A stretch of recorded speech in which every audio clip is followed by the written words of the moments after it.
3 years locked up. 3 years in which the boxing world breathed easy, knowing that Iron Mike was behind bars.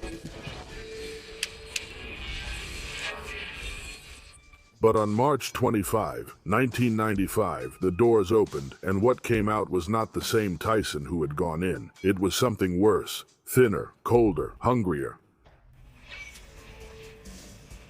Prison hadn't broken him, it had sharpened him, and the heavyweight world was about to remember why they were afraid of him. The first to dare was Peter the Hurricane McNeeley, and you have to give him one thing: he had a big mouth.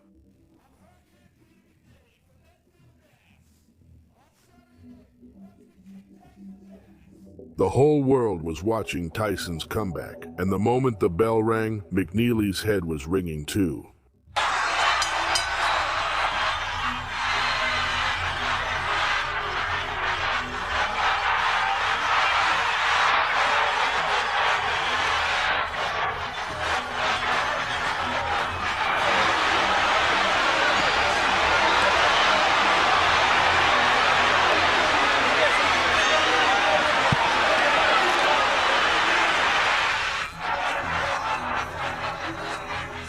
In less than 90 seconds, Iron Mike had knocked McNeeley down twice.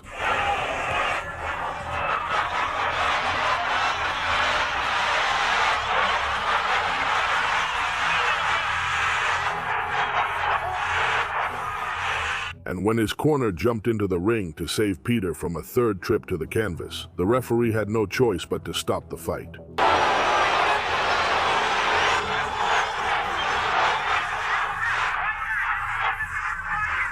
89 seconds. That's all Tyson needed in his first fight after prison. The Hurricane didn't just lose. Tyson made him eat every one of his words before putting him to sleep.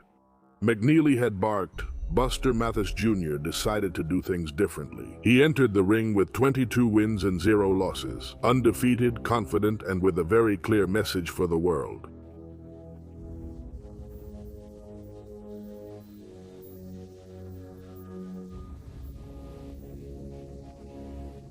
He was not McNeeley.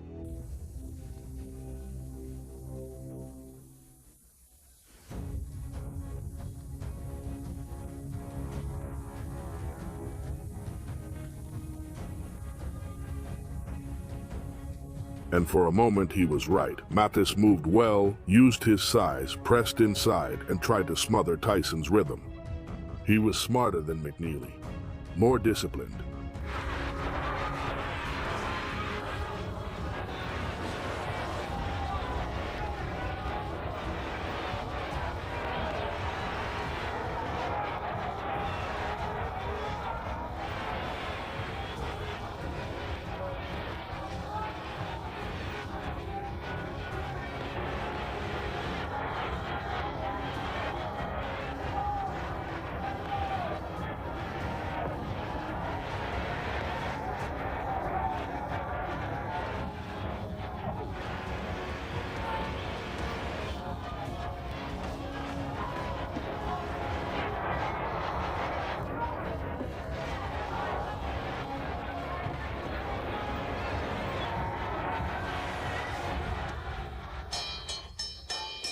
But round after round, Tyson dismantled him with the kind of precise, close-range violence that only one man in the history of boxing has ever been able to execute that way.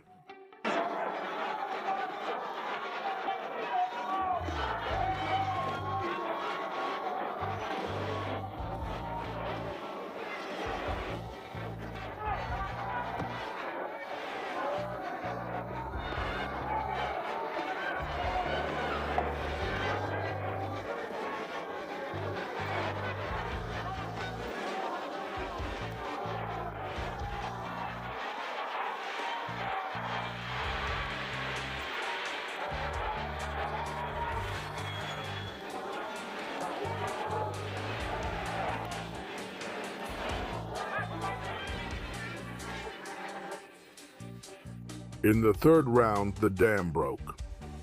Tyson found the opening he had been building since the first bell.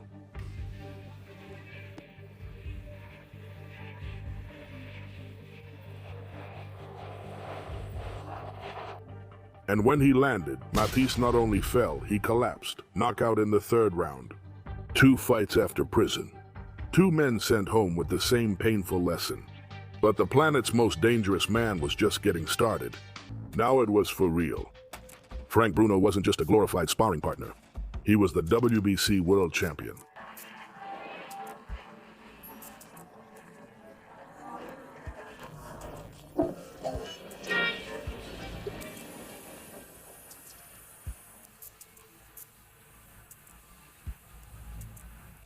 And he knew Tyson. They had history.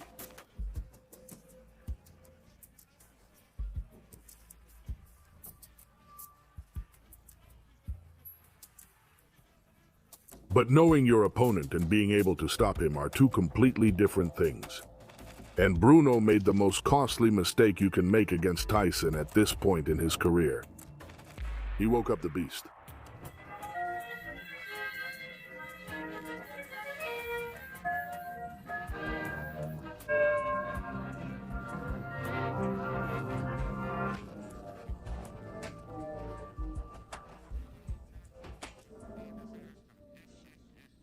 With the WBC belt on the line and Iron Mike in the opposite corner, the arena was packed to the rafters. And Tyson put on a show, making Bruno miss punch after punch.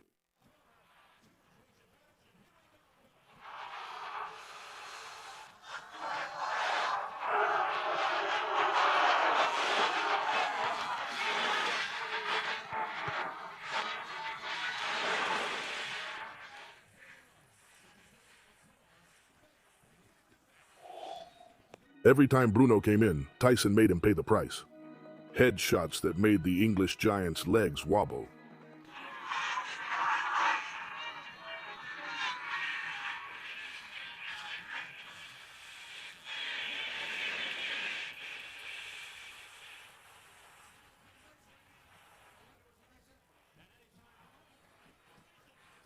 By the end of the first round, Bruno was already visibly battered.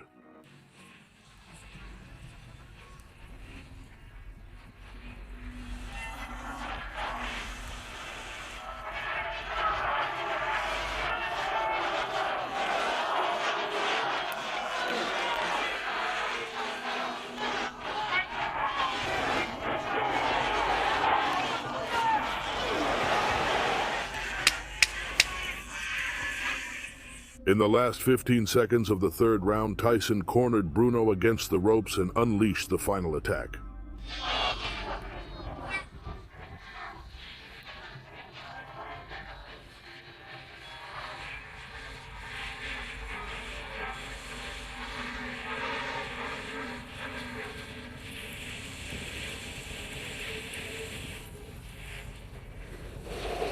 Mike Tyson was the WBC world champion again. The belt had returned to where it belonged, and the division that had enjoyed 3 years of peace was now on high alert.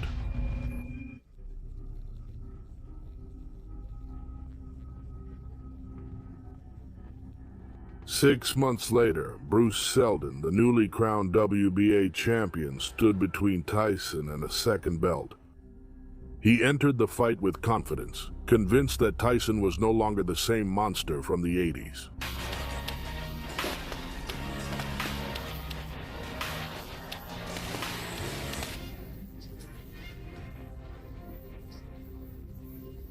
Seldon was sure he was going to surprise the world, but instead it was Tyson who surprised him and did it in less than 2 minutes.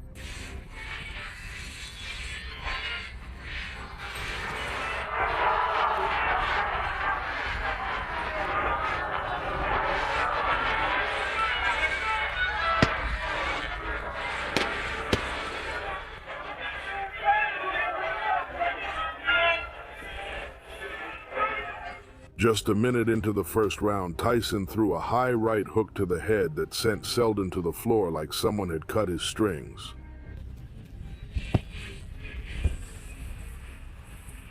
Seldon barely beat the count, but another punch from Tyson sent him to the floor for the last time.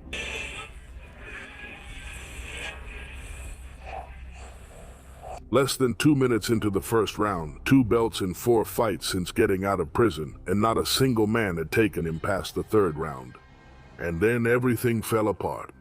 After the infamous biting incident with Evander Holyfield, Mike Tyson was suspended and forced to be out of action for almost 2 years.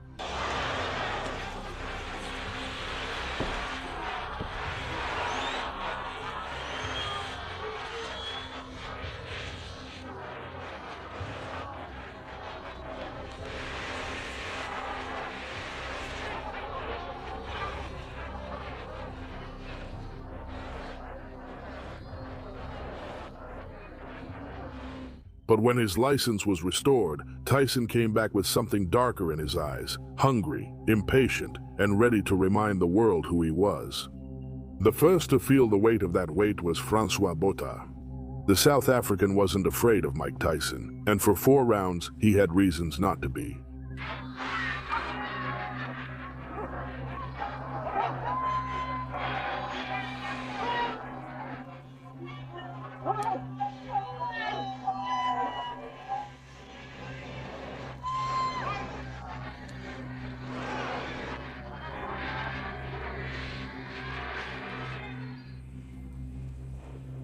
Botha took advantage of Tyson's rust and was winning on points for 4 full rounds, but in the 5th, he got too comfortable, convinced himself he had cracked Tyson's code.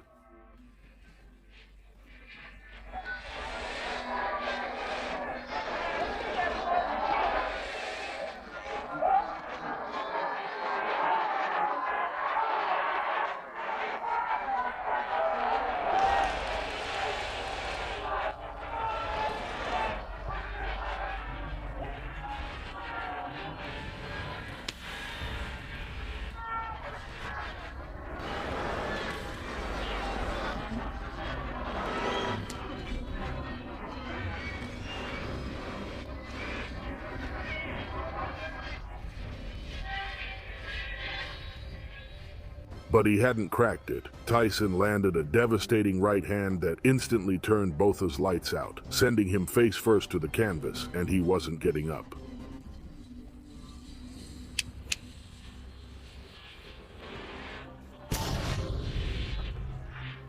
A single punch, 1 moment of carelessness against Mike Tyson, and the conversation is over. Manchester, England. Julius Francis was the British and Commonwealth heavyweight champion, and in front of his local crowd, he was determined to put up a fight.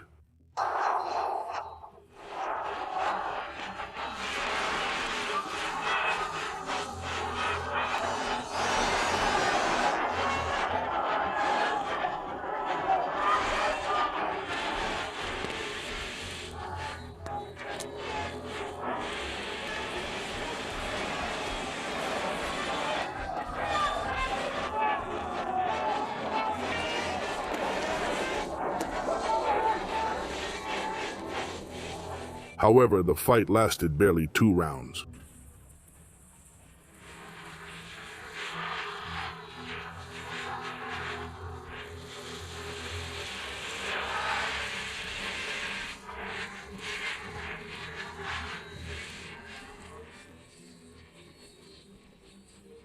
Tyson sent Francis to the canvas 5 times before his combinations finally forced the stoppage.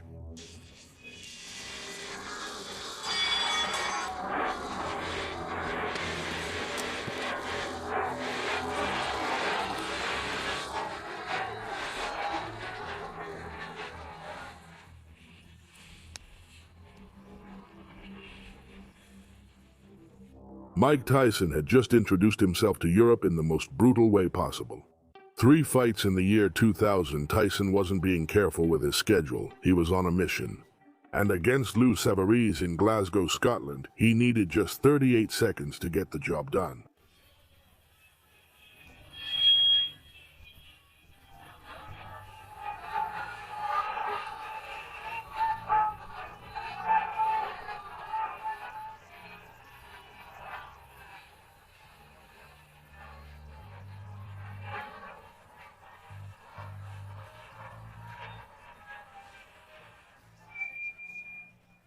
This was Tyson at his most efficient. No complications, just the relentless march of a man with a single goal and the tools to achieve it, before the audience had finished settling into their seats. Andrew Golota was notoriously the dirtiest heavyweight in the sport, disqualified twice against Riddick Bowe for repeated low blows. Close.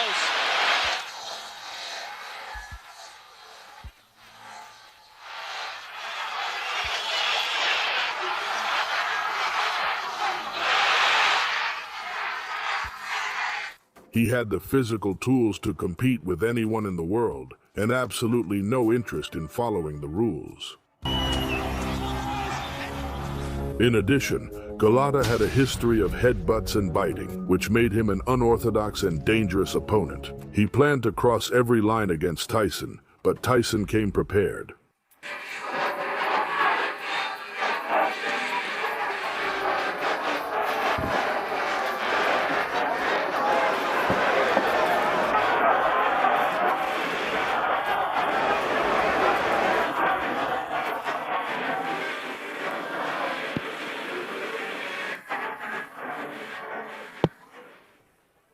From the first bell, Tyson advanced with composure, absorbing Golota's dirty tactics and patiently waiting for his moment.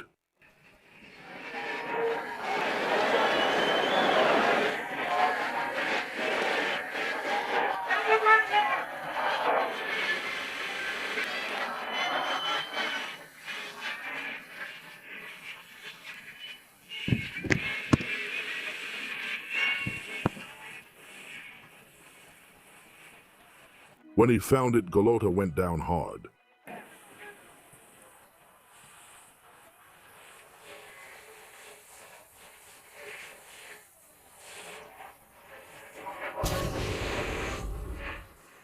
Golota got up and kept fighting, grabbing, doing whatever it took to survive, but the writing was on the wall with every exchange.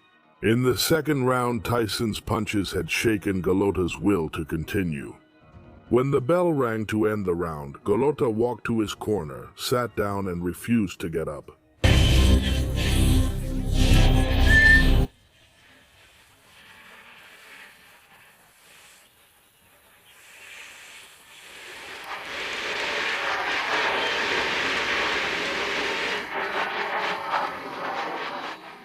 The dirtiest heavyweight in the sport, the man who had pushed every rule to its absolute limit. He sat down and gave up after 2 rounds against Mike Tyson. By 2003, the losses had already come. Lennox Lewis. Danny Williams.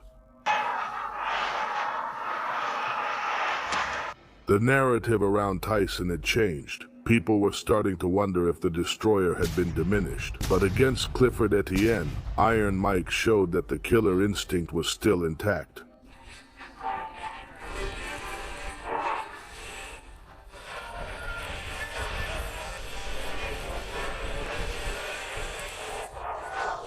Just 49 seconds after the start of the fight, Tyson landed a perfect right hand that Etienne never saw coming.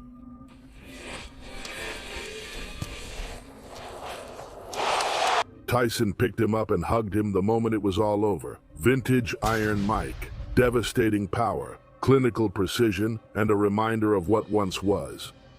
It would be the 50th victory and the last of his professional career. The last time the world saw Mike Tyson produce that kind of pure, instant, undeniable destruction, 3 years in prison didn't break Mike Tyson. They turned him into something even more dangerous. 9 fights after getting out, 9 reminders of why the world was afraid of him.